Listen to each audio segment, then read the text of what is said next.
Bonjour à tous, aujourd'hui on va pas interviewer un étudiant entrepreneur, mais deux étudiants entrepreneurs, puisqu'ils font ça ensemble. Bonjour à tous, donc moi c'est Marie, j'ai 23 ans, je suis en comptabilité, option fiscalité à l'AELA de Mons. Bonjour à tous, je m'appelle Gwenolien, j'ai 24 ans, je suis aussi étudiant entrepreneur à l'AELA en section comptabilité, fiscalité. Donc vous êtes dans la même classe. Oui, Oui, c'est ça. oui, oui, on s'est rencontrés à l'école du coup. Ok, d'accord. Et donc vous faites ça en couple, votre projet entrepreneurial. C'est ça. Ah, super. Et c'est quoi votre projet?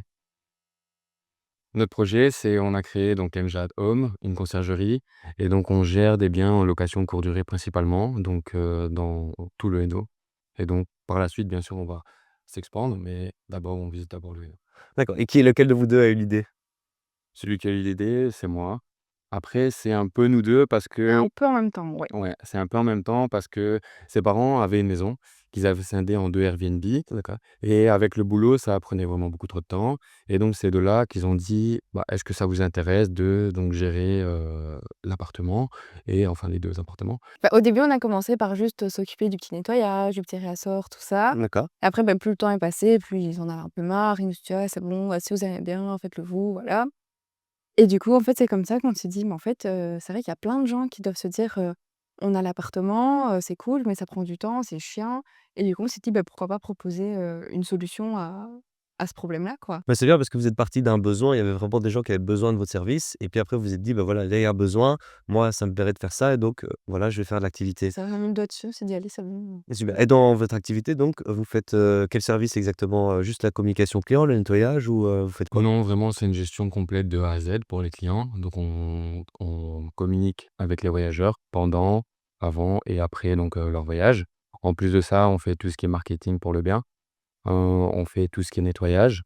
On travaille aussi avec une blanchisserie professionnelle pour tout ce qui est, le linge de lit et linge de maison et donc en plus de ça, on a des partenariats avec, des petites entreprises, locales.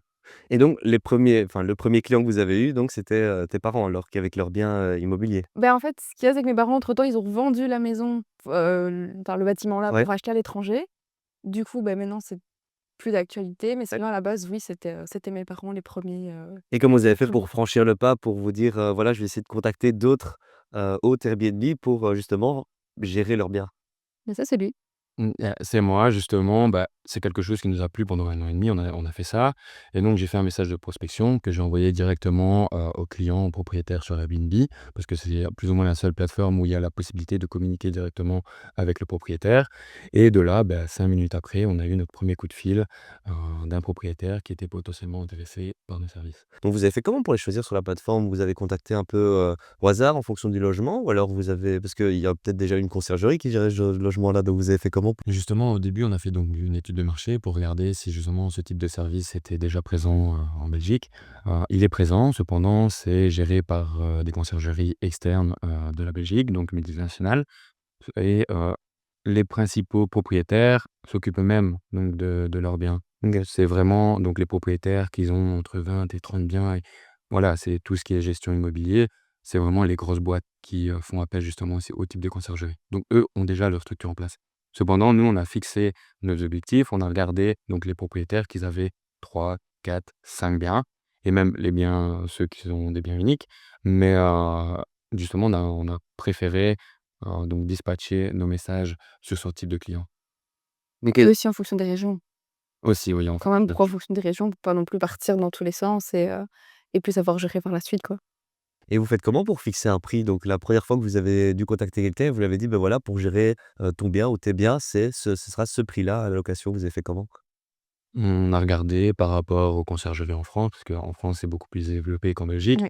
et donc on a regardé les prix et donc on voyait qu'ils prenaient, par exemple, un pourcentage sur les loyers et les frais de ménage, donc facturés à part et justement, on s'est basé sur ça et on a regardé aussi nos coûts réels, qui seront appliqués si on vient gérer justement ce bien et justement, on a fait en fonction de cela et par la suite, on a su déterminer notre offre de prix. Du coup, selon votre business model alors, si le lien n'est pas loué, ben vous avez pas, de rémunération alors dans ce cas-là, puisque c'est un pourcentage, donc vous êtes motivé à devoir louer le bien, donc ça c'est quelque chose, Surtout que On c'est n'a pas le mieux choix. ouais, on n'a pas le choix, mais surtout, je pense que pour le propriétaire, c'est beaucoup mieux de prendre un pourcentage parce que lui, s'il se dit: «OK, s'il se foire et ben, pour moi, ça me coûte rien». ouais. Donc Le mieux, c'est ça qu'on Ouais. s'est dit, Et surtout, comme c'est pas encore répandu dans la région, au début, il y a certaines personnes qui avaient un peu de mal de nous faire confiance. En plus, on est 2 jeunes, enfin voilà, on sait bien qu'en général, quand on est jeune comme ça, les gens ils disent: «Ouh là là, attention».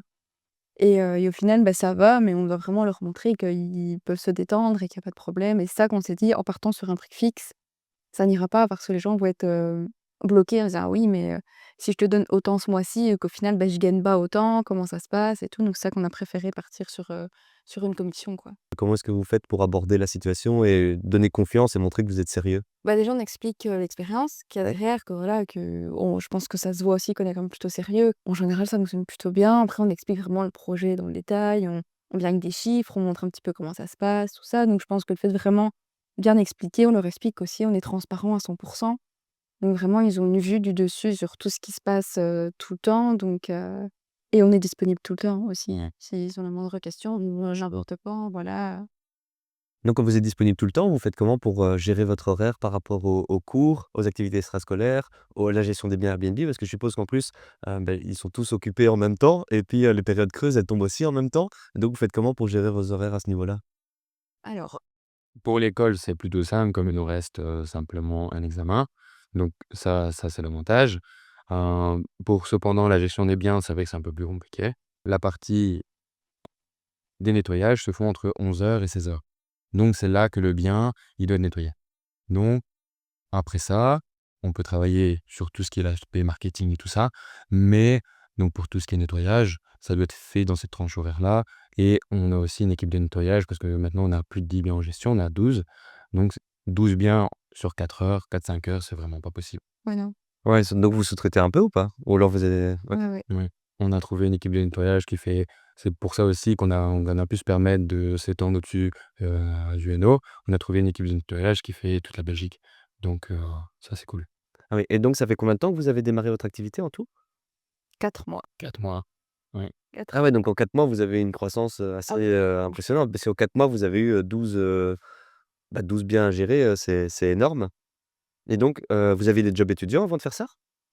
Oui. Ouais. Oui, oui. Moi, je Bah, travaillais comme, dans tout ce qui est entrepôt, à Colruyt. D'accord. moi, je serais dans un magasin extra. Vous préférez l'entrepreneuriat ou vous préférez la sécurité de job étudiant? Parce que je suppose qu'au départ, quand vous vous êtes lancés, tous les biens ne se sont pas loués, tout de suite et donc il y avait des périodes un peu plus, compliquées. Vous vous êtes pas dit: «Mais tiens, là, avec mon job étudiant, j'étais sûr de gagner autant et avec, dans mon travail entrepreneurial ici, pour le moment, il se passe rien, qu'est-ce que je fais?» Moi, j'ai continué à travailler quand même, Ouais. en attendant. Apparemment, c'est moi qui faisais, la gérance de MG Atome. Bien sûr, elle était toujours là à mes côtés pour m'aiguiller et pour aussi m'encadrer parce que moi, je suis quelqu'un qui fonce Pas le tout ch droit et on ne m'arrête pas. Donc D'accord. elle est là vraiment pour me calmer, remettre le frein à main. Donc ça, c'est vraiment, une épaule sur laquelle je peux me reposer. Donc ça, c'est vraiment top. Je vois qu'il y avait un bon aspect coopératif, entre vous, mais est-ce qu'il y a eu des moments où il y a une décision que tu voulais prendre et qu'elle était pas d'accord ou inversement, qu'elle voulait prendre et que toi tu étais pas d'accord? Vous avez fait comment pour trancher? En fait, ce qu'il y a, c'est que, lui, il va trop grand tout de suite. Et du coup, moi, je dois vraiment être là en mode, doucement, on se calme un petit peu et on attend. Et en général, tu m'écoutes pas trop. Non. Et du coup, c'est quand on en parle après autour de nous que là, il se rend compte que, ouais, c'est vrai que faut pas brûler les étapes et qu'il faut prendre quand même son temps avant de courir partout. Mais après, ça va, on en discute et il y a jamais de problème, quoi. Ça vous avez entendu parler comment du statut étudiant-entrepreneur? Parce que du coup, il y avait un besoin, on vous en a fait appel à vous et puis vous vous êtes dit: «Bah, tiens, vous connaissiez déjà le statut pour pouvoir justement facturer et démarrer votre activité ou pas?» On en a entendu parler à l'école, mais en fait, c'est tout. On savait que ça existait, on savait pas sous quelles conditions, comment, enfin pourquoi, on savait vraiment rien du tout. Du coup, bah, on a commencé à prendre quelques renseignements auprès de l'école, aussi auprès des secrétariats sociaux. Et c'est grâce à notre accompagnatrice, à l'école qu'on a vraiment pu en savoir, plus sur le statut et pouvoir du coup se mettre, sous ce statut. Quelque chose qui est souvent difficile pour les étudiants, quand ils veulent se lancer comme étudiants entrepreneurs, c'est la gestion. Donc vous, vous avez fait comment pour, justement prouver vos connaissances en gestion? Vous avez utilisé celle d'un parent ou? En fait, on l'a déjà tous les 2. Suite à nos études, secondaires, on était en technique de qualification en option, comptabilité. Ouais. Et du coup, bah, grâce à cette option-là, à la fin de la 6e, de la dernière année, on a le CESS, un diplôme d'aide comptable et en plus déjà la gestion. Ah ouais, super, donc vous avez facile, il y avait Bah oui, c'est tout ça, qui tout est était en là, place. donc il y a pas de problème, quoi.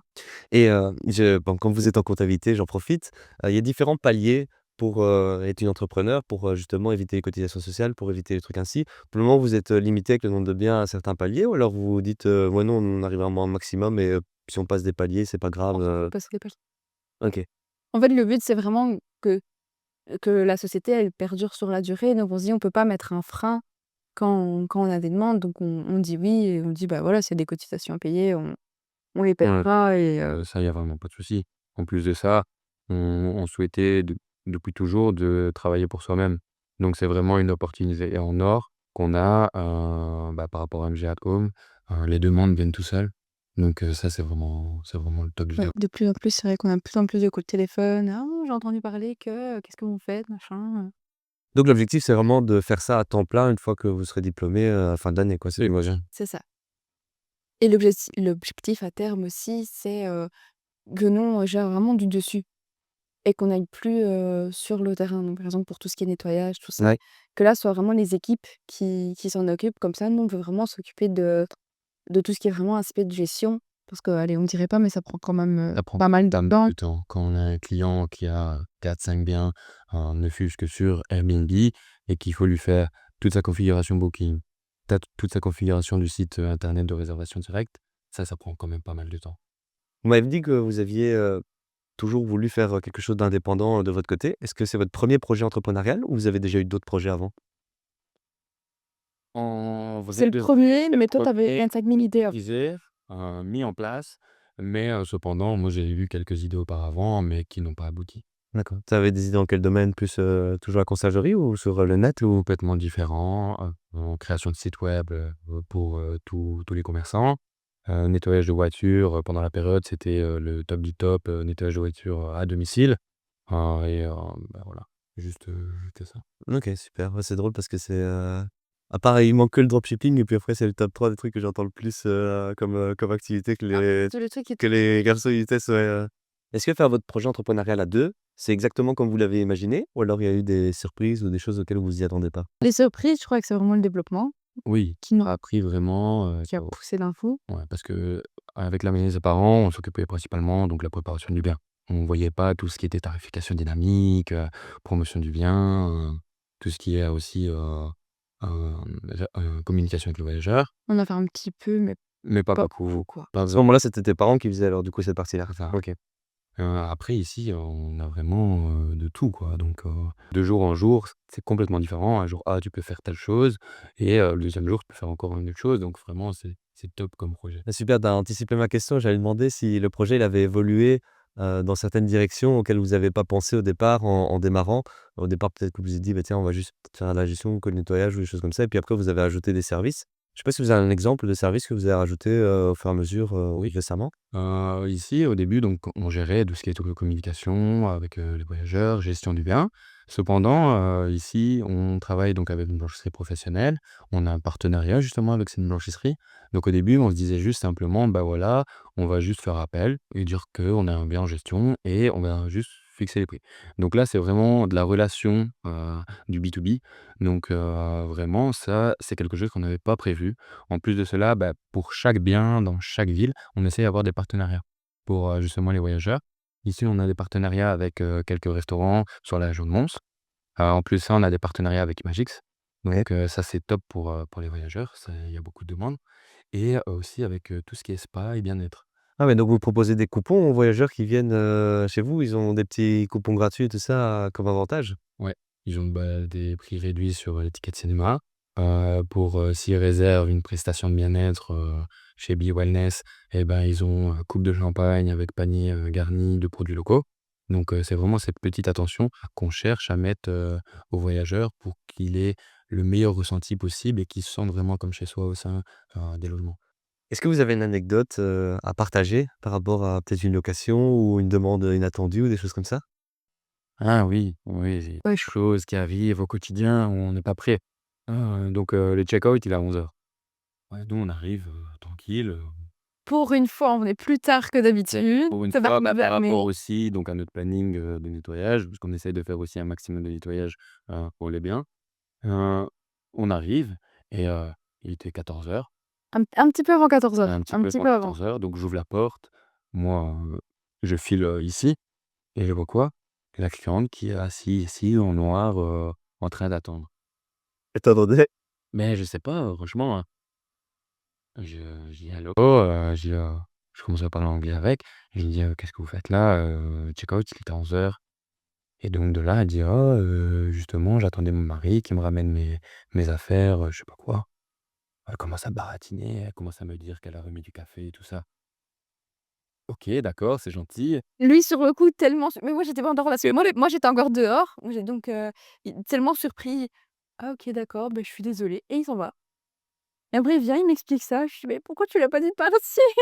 Surtout qu'il était 14h et Ah ouais, c'est quand même là 3 heures plus tard, c'est pas genre 11h30, c'est Mais c'est ce que je dis, si c'est 20 minutes, une demi-heure, ça passe. ça passe. 1 heure, à la limite, mais là, il était 14h, enfin, casse-toi, quoi. Mais surtout que, genre 5 minutes après, il y avait, donc la prochaine cliente qui disait, «Ah, bonjour, Je suis sur bon, mon je peux que je venir peux déjà déposer, mes bagages?» Je lui ai dit: «Oui, bien sûr», donc j'ai accueilli avec ses bagages, tout ça et elle m'a dit, bon là, je pense que c'était un petit souci en interne, que l'arrivée était à 15h à la place de 16h, donc ça, il y a pas de souci. Mais on a dû, venir et dire à la femme: «Bah, désolé, ce po déjà le check-out il est à 11h, on doit vous mettre dehors, la cliente, la prochaine Ouais, cliente a attends besoin et quand on de est temps». revenus, elle était en train de boire son petit café tranquille. Ouais. Enfin, moi ah oui. mais là, c'est moi qui suis rentrée parce qu'en fait, je suis arrivée, j'ai sonné, à la porte et elle voulait pas ouvrir. Elle ouvrait pas.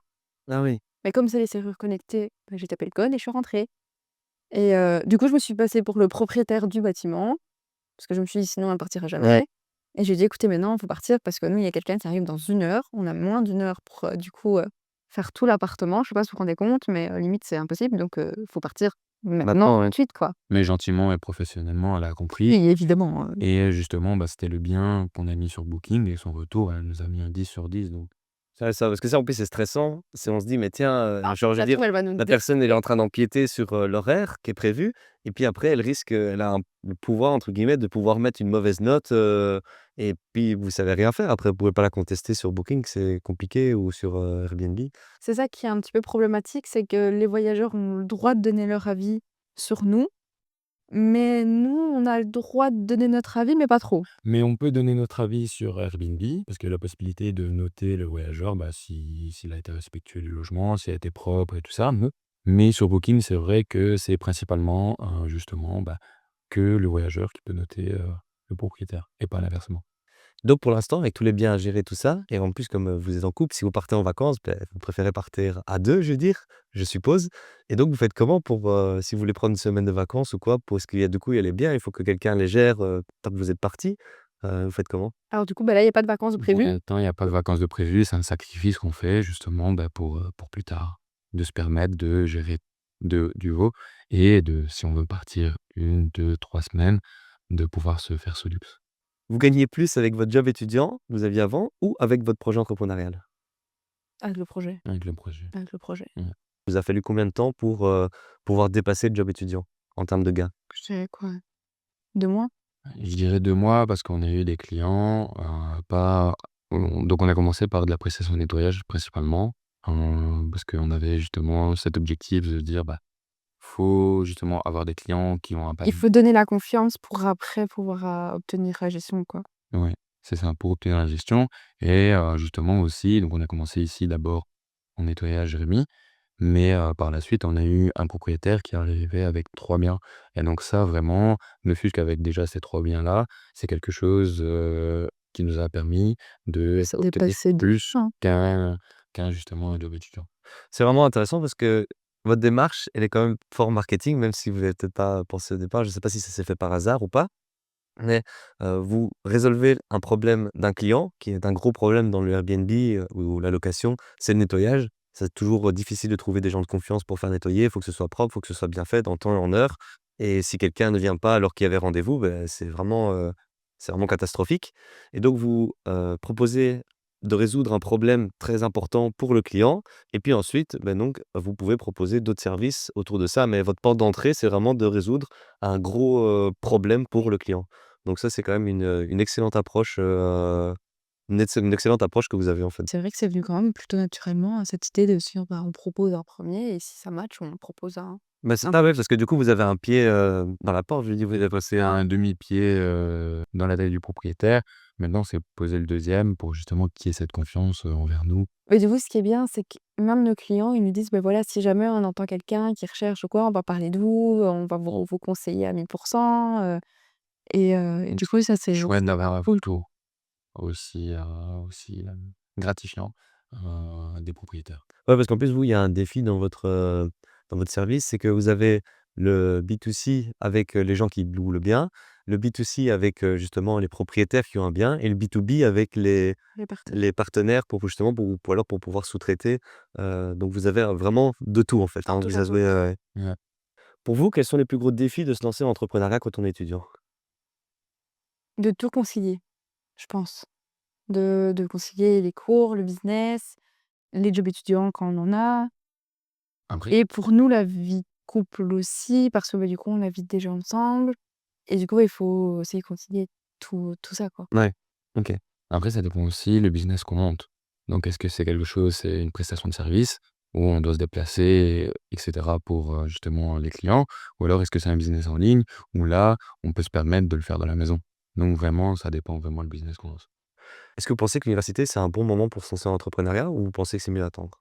Ça dépend aussi, l'objectif qu'on a dans sa vie. Soit on est salarié et donc on a sa petite routine ou soit on veut être, entrepreneur et donc gérer soi-même son business. Moi, je dirais aussi que c'est une bonne, initiative de le faire durant ses études. Parce que quoi? Bah, parce qu'on est jeune et parce qu'on habite encore chez papa et maman.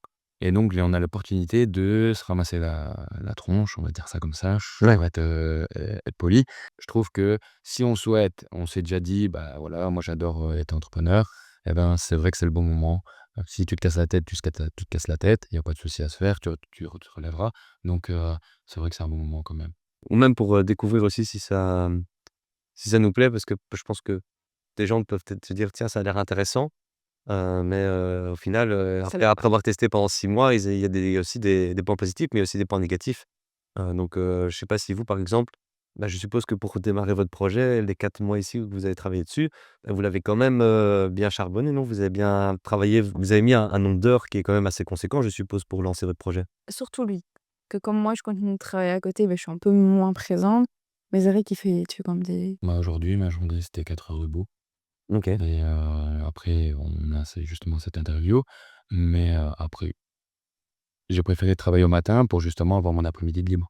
Donc ça aussi, c'est avoir la possibilité de gérer son emploi du temps comme on le souhaite. ça, D'accord. c'est comme un gros plus. C'est vrai qu'aller avoir des horaires imposés, des 8-17 ou des trucs ainsi, c'est quand même plutôt contraignant, je trouve, dans la vie de tous les jours. Et c'est vrai que nous, à ce niveau-là, à part au niveau des nettoyages où bon, bah, voilà, là, on a des horaires et on n'a pas le choix. Mais sinon, pour tout ce qui est vraiment, bah, la gestion, on veut faire ça au matin, on fait au matin, on veut faire au soir, on fait au soir, en plein milieu de la nuit, on fait en plein milieu de la nuit. Enfin, du coup, c'est vrai que c'est quand même plutôt flexible et ça nous permet d'avoir des activités quand même à côté et de pouvoir profiter quand même, J'aurais quand même du coup une question plus pour toi parce que lui il était, chaud, pour, faire pendant les études tout ça et toi au départ tu as dit que c'était plus, oui. concilier. Est-ce que tu trouves que c'est plus facile de concilier un job étudiant avec les cours ou un projet entrepreneurial? Je crois que ça dépend. Je crois que ça dépend le style de job étudiant et je crois que ça dépend le style de projet. Je pense qu'aussi c'est bien de quand même se concentrer sur l'école, dans le sens où l'école, ça reste quand même une sécurité et qu'on sait pas de quoi demain est fait. Ouais. Et je me dis, bah, si tu as ton diplôme et que tu as un couac et que malheureusement, bah, tu viens stopper ton business ou fermer ta société ou quoi, bah, tu as quand même ton diplôme qui te permet de vite retrouver un travail. Parce que voilà, on sait qu'à l'heure actuelle, sans diplôme, Ouais, c'est plus c'est compliqué qu'avec un diplôme compliqué. forcément. Et, heu, et moi, c'est en partie pour ça que je voulais un diplôme. C'était vraiment au cas où, si un jour ça va pas ou quoi. Mais sinon, oui, ça dépend du business, mais tout concilier, c'est possible. Y a-t-il des sportifs, des entrepreneurs qui vous ont inspiré justement à faire un projet entrepreneurial ou que vous ont motivé quand vous avez un petit down? Anthony Bourdon, moi, c'est, OK. vraiment quelqu'un qui m'inspire. J'ai son livre, sur la table de nuit et j'aime bien sa philosophie. Donc c'est vraiment un mec, chill, relax, il est pas là à se montrer, plein d'oseille et tout ça. Il y a vraiment les 2 pieds sur terre et il y a cette motivation, cette hargne, que chaque jour, il transmet envers des vidéos et tout ça et justement c'est, là-dedans que j'aime bien aussi me ressourcer quand j'ai un petit down. Qui vous a aidé pour lancer votre projet entrepreneurial? Ma maman, Sa maman, beaucoup. Et l'entrepreneuse? Oui, elle est indépendante, elle est secrétaire indépendante depuis depuis bien d'années. depuis une bonne dizaine d'années, je crois et peut-être même un peu plus qu'elle est indépendante et c'est vrai qu'elle m'a quand même beaucoup inspirée parce qu'ici, entre-temps que mes parents ont revendu la maison, tout ça, ils se sont malheureusement séparés et du coup, en fait, elle a tout repris, tout son business, toute seule et elle s'est toujours relevée, elle a toujours, tout géré en étant, toute seule, et du coup, je me dis: si ma maman, elle a su le faire en étant toute seule, il y a pas de raison que nous, on sache pas le faire et du coup, elle a beaucoup d'expérience, dans l'entrepreneuriat. Elle a aussi beaucoup d'expérience dans tout ce qui est comptabilité aussi et du Relation coup, elle client nous aussi. relations clients, ouais, beaucoup, Ouais, beaucoup et du coup, elle nous a vraiment beaucoup aidés à encadrer et à lancer le truc et elle est aussi son frein. ouais. Parce que du coup, quand il OK. m'écoute pas, je lui téléphone, je dis: Ah oui, puis «Maman, après il a affaire à Gwenaë la veut pas maman. Oui. m'écouter, Après j'ai est-ce que affaire tu à veux belle bien, maman Mmh. qui me resserre la vis Voilà. et qui me remet les pieds sur terre. OK, ça va, super. Mais il a besoin. Il a besoin parce que sinon il part vraiment, dans tous les sens et: «Ah ouais, je vais faire ça et je vais faire ça et je vais faire ça» et puis moi je suis en mode: «On va commencer par ça, ensuite on va faire ça», parce que sinon on Mais est c'est des bonnes déjà, idées que j'ai, c'est ah juste oui, que, oui, ça oui, tu as des super bonnes idées, ça c'est sûr et certain. C'est prioriser les ouais, c'est ça. C'est ça, il a du mal de se dire: «Priorité à ça». Mmh. C'est parce que sinon on ferait tout en même temps, tout le temps. Ouais, non, c'est vrai que c'est mieux d'avoir, 1 ou 2 axes sur lesquels on travaille beaucoup que de faire un petit peu sur 20 axes différents, parce que alors après ça avance pas. Et sinon je pense qu'après c'est comme ça qu'on se casse la tête et que ça fonctionne pas. Quand on va trop dans tous les sens, c'est que du coup je trouve que la concentration, elle est pas la même que si on a deux trois trucs, on se dit: «OK, je me fixe à mort sur ça», parce que sinon ouais, Non, tu super. ouais. OK. Quelle est votre plus grande victoire et votre plus gros échec? La plus grande victoire, je crois que c'est d'avoir signé les 8 à hâte pour l'instant parce que c'était pas gagné au début. Puisqu'on a dû convaincre les 3 investisseurs différents. Ouais. Et au début, voilà, ils nous ont fait arriver, 2 petits jeunes, comme on disait tantôt et ça a été un peu Et compliqué. eu de la négociation, Ouais. on a eu plusieurs rendez-vous, justement, on devait lui montrer par A plus B que, c'était pas n'importe quoi, parce qu'on s'est juste lancé il y a 4 mois. Donc justement, après ici on l'a signé, ici je suis en train de faire tout ce qui est paramètres et tout ça, donc ici, Officiellement, ça a o commencé début du mois, hein. officiellement, oui, on va dire ça a commencé début du mois. En fait, ouais, lui, ce qu'il avait peur, c'était de Perdre l'argent. nous prendre, mais que de lui, il irait en plus dans sa poche, voire moins. OK. Il m'a dit: «Voilà, nous, notre but, c'est de vous faire gagner de l'argent parce que si vous, vous gagnez de l'argent, Non. nous aussi». Ou même du temps aussi au minimum, Aussi, voilà. Mais lui, il parlait vraiment niveau temps, il disait que c'était pas ça, que lui, c'était vraiment que ça ouais, après il disait quand même que ça l'ennuyait, tout ça et que c'est vrai que s'il pouvait déléguer, ça l'arrangeait, mais qu'ils étaient quand même 3 décisionnaires au final et qu'il devait quand même, que même si lui, il était d'accord, les 2 autres ne le seraient pas, forcément et au final, ça a été. OK, super. Et quel était votre plus gros échec? Pour l'instant, Mais pour l'instant, je vraiment, crois il qu'il y y a en a pas pas eu encore. d'échec parce que, tout ce qu'on met en place, marche. Oui. Donc Bah, tant mieux. vraiment, Oui, c'est ça, j'ai l'impression que ça fait un peu prétentieux de dire ça comme ça, mais c'est vrai que pour l'instant, il y a vraiment pas de problème, enfin, ça se passe super bien et je pense qu'on aurait pas vraiment pu pas rêver mieux et vraiment, vraiment. c'est au-delà déjà de nos objectifs, à court terme. Donc c'est vraiment la priorité, absolue de développer MG, Ouais. dans la continuité, où elle se fait actuellement. En tout cas, un grand merci pour l'interview, donc ça fait plaisir. Je sais pas si vous avez envie de dire quelque chose ou pas aussi? Déjà merci Merci à toi, vous. Ouais. Oui. d'être venu, nous avoir posé toutes ces questions parce que déjà, c'est hyper enrichissant de pouvoir en discuter avec plusieurs personnes et ça, je pense, nous permettra aussi de nous faire connaître à un plus grand public Bien sûr. et au niveau du petit mot, je sais pas si toi, tu as quelque chose à dire ou quoi? Ouais, je tiens à remercier, surtout, nos incubateurs, Charleroi Entreprendre, merci à vous et merci aussi donc, à tous les propriétaires, auxquels on a aidé en gestion. Vraiment merci surtout pour le retour que, vous avez par rapport à nos services et justement merci aussi donc à nos partenaires, actuels ou même partenaires futurs, pour les justement mettre nos biens en gestion avec vos partenariats. Si les gens veulent vous contacter, où peuvent-ils le faire? Ils peuvent nous contacter directement, sur Facebook ou Instagram, sur la page MG@Home OK. ou sur notre site internet aussi, c'est vrai, sur notre site internet mg@home.be. En tout cas, un grand merci pour l'interview et pour votre temps, pour nous avoir accueillis donc dans un de vos biens Airbnb. Donc Avec grand voilà, plaisir. C'est un super grand plaisir. et voilà, à la prochaine et bonne continuation pour la suite. Merci, bonne continuation aussi.